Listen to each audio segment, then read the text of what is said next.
श्री स्वामी समर्थ. जय जय स्वामी समर्थ. तुम्हा सर्वांचं पुन्हा एकदा अगदी मनापासून आपल्या या नवीन व्हिडिओमध्ये मी स्वागत करते.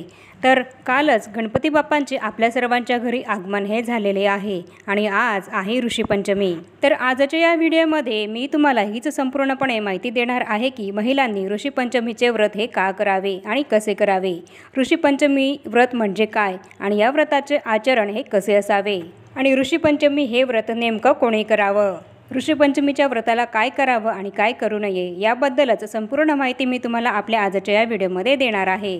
त्यामुळे अत्यंत महत्त्वपूर्ण ही माहिती जाणून घेण्यासाठी हा व्हिडिओ कुठेही स्किप न करता शेवटपर्यंत नक्की बघा. यामुळे तुम्हाला ऋषीपंचमी या व्रताची माहितीही मिळेल.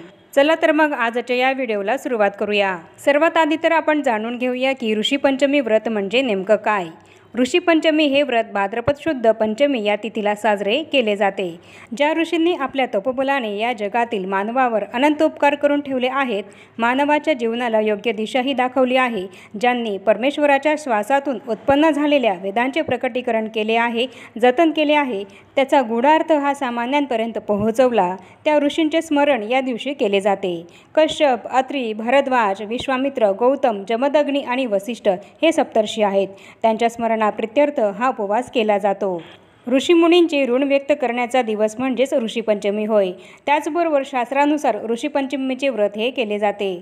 आपल्या संस्कृतीमध्ये अनेक महान ऋषी होऊन गेलेले आहेत आणि त्यांनी लावलेले शोध आणि त्यांचे कार्य यामुळे आपले जीवन हे सुखमय झालेले आहे. या ऋषींच्या स्मृतीप्रित्यर्थ ऋषीपंचमीचे व्रत हे केले जाते. ज्ञानी, सद्गुणी, प्रज्ञावंत आणि परोपकारी ऋषींबद्दल आपल्या मनामध्ये आदर आणि कृतज्ञता ही व्यक्त व्हावी यासाठी एक दिवस हा राखून ठेवलेला असतो, तो म्हणजेच भाद्रपद शुद्ध पंचमीचा. या दिवशी विद्वान ऋषींचे पुण्यस्मरण केले जाते. तसंच ऋषींसाठी उपवास हा ठेवला जातो. ऋषीमुनींचे अंशतः अनुकरण करण्यासाठी व्रताच्या दिवशी विविध कंदमुळे, फळे ही खाल्ली जातात.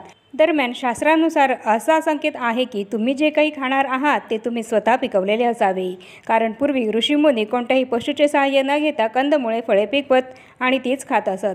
त्यामुळे त्यांच्या अंगी कमालीचे पावित्र्य होते. आपल्या या परमपावन पूर्वज ऋषीमुनींचे किमान एक दिवस स्मरण व अनुकरण केले तरी त्याचा परिणाम हा वर्षभर टिकून राहतो. त्यामुळे किमान ऋषीपंचमीच्या एका दिवशी तरी नांगरट न केलेल्या जमिनीतील धान्य, फळे यांचे सेवन करणं हे ऋषीपंचमीच्या व्रताचाराचे प्रमुख भाग हे मानले गेले आहे. ऋषीपंचमीचे व्रत हे एक स्वतंत्र व्रत असून ते महिलांद्वारे केले जाते.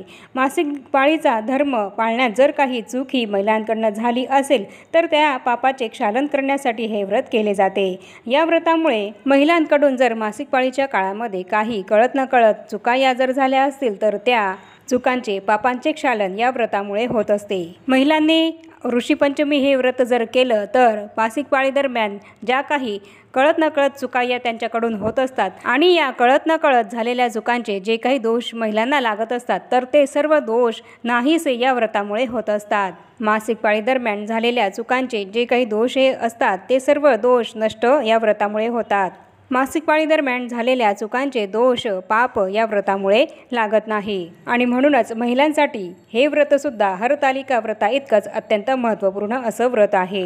मासिक धर्म, अशौच आणि स्पर्शास्पर्श यांचा स्त्रियांवर होणारा परिणाम या व्रताने कमी होतो. त्यामुळे सुवासिनी स्त्रियांनी हे व्रत करावं आणि त्याचप्रमाणे जर पुरुषांना सुद्धा हे व्रत करायचं असेल तर ते सुद्धा हे व्रत करू शकतात. आणि त्याचप्रमाणे अविवाहित मुली की ज्यांचा मासिक धर्म हा सुरू झालेला आहे अशा मुलीसुद्धा हे व्रत करू शकतात. हे व्रत कसं करावं आणि या व्रताचं आचरण हे कसं असावं तर या दिवशी व्रत करणाऱ्या स्त्रियांनी किंवा पुरुषांनी सकाळी आघाड्याच्या काडीने दात घासावेत असं सांगण्यात आलेलं आहे आणि शक्य झाल्यास नदी, तलाव, विहीर येथे स्नान करावं.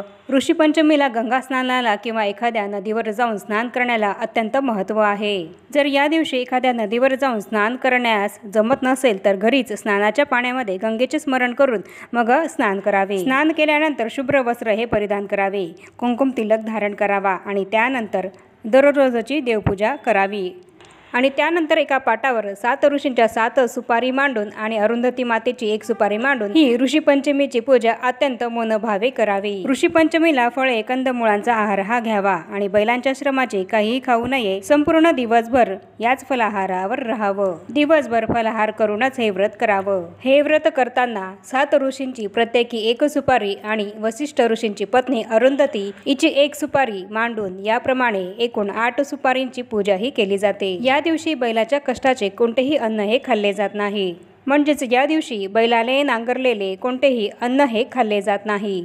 कोणत्याही प्रकारचे धान्य हे खाल्ले जात नाही। या व्रतामध्ये नांगरलेल्या शेतातून निर्माण झालेल्या सर्व वस्तू या वर्ज्य मानल्या जातात। त्यामुळे नांगरलेल्या शेतातील भाज्या आणि फळांचा या दिवशी अन्नामध्ये खाण्यासाठी वापर हा केला जात नाही आणि म्हणूनच बैलांनी नांगरलेल्या कोणत्याही भाज्या किंवा वस्तू किंवा फळं या दिवशी या व्रतामध्ये खाल्ल्या जात नाहीत। या व्रतामध्ये दानधर्माला सुद्धा अत्यंत महत्त्व आहे। त्यामुळे या दिवशी यथाशक्ती दानधर्म हा सुद्धा नक्की करा। हे व्रत करत असताना एखाद्या ब्राह्मणाला किंवा गरजू गरीब व्यक्तीला दानधर्म हा केला जातो। ऋषीपंचमीच्या दिवशी कुठल्याही व्यसनापासून आपल्याला दूर राहायचं आहे आणि त्याचप्रमाणे मांसाहार हा सुद्धा चुकूनही करायचा नाहीये। या दिवशी जर तुम्ही ऋषीपंचमीचे व्रत हे करत असाल तर तुम्हाला एक मंत्र हा जरूर म्हणायचा आहे आणि हा मंत्र असा आहे: कास्यपोती भारद्वाजो विश्वामित्रय गौतमः जमदग्निर्वसिष्ठश्च सप्तैते ऋषया स्मृता गृह्यंत वर्ध्य माया दत्तम भविष्यात सदैव तृप्त रहा। तर असा हा मंत्र आहे। हाच मंत्र मी तुम्हाला डिस्क्रिप्शनमध्ये लिहून देते, त्याप्रमाणे तिथे बघून तुम्ही हा मंत्र म्हणू शकतात। आणि जर या दिवशी तुमच्याकडे सप्तऋषींची प्रतिमा किंवा फोटो असेल तर त्या मूर्तीची, प्रतिमेची किंवा फोटोची पूजा तुम्हाला करायची आहे। या ऋषींच्या प्रतिमेला तुम्हाला चंदन, हळदी, कुंकू, फुले ही तुम्हाला अर्पण करायची आहेत आणि तसंच धूपदीप हा ओवाळायचा आहे। आणि त्यानंतर या व्रताची कहाणी ही तुम्हाला ऐकायची आहे, वाचायची आहे आणि त्यानंतर आरती करायची आहे आणि या मंत्राचा जपसुद्धा करायचा आहे। या दिवशी सहसा दही आणि देवभात हा खाल्ला जातो। मीठ खाण्याला या दिवशी अत्यंत मनाई आहे आणि या व्रताचा उपवास हा संध्याकाळी सोडला जातो आणि उपवास सोडताना ऋषीपंचमीची एक विशेष भाजी ही बाजारामध्ये मिळते आणि ती भाजी खाऊनच हा उपवास सोडला जातो। तर याप्रमाणे आजच्या व्हिडिओमध्ये मी तुम्हाला ऋषीपंचमी हे व्रत कोणी करावं, कसं करावं आणि या व्रताचं आचरण हे कसं असावं, ऋषीपंचमीचे व्रत म्हणजे काय आणि या व्रताचं काय महत्त्व आहे याबद्दलची संपूर्ण माहितीही सांगितली आहे। आणि आता या छोट्याशा माहितीसह आपण आपला आजचा हा व्हिडिओ इथेच थांबवूया। चॅनलवर जर पहिल्यांदाच आला असाल तर चॅनलला जरूर सबस्क्राईब करा आणि या व्हिडिओला जास्तीत जास्त लाईक आणि शेअरसुद्धा जरूर करा आणि भेटूया पुन्हा अशाच नवीन एका माहितीपूर्ण आणि महत्त्वपूर्ण व्हिडिओसोबत। तोपर्यंत सर्वांना श्री स्वामी समर्थ।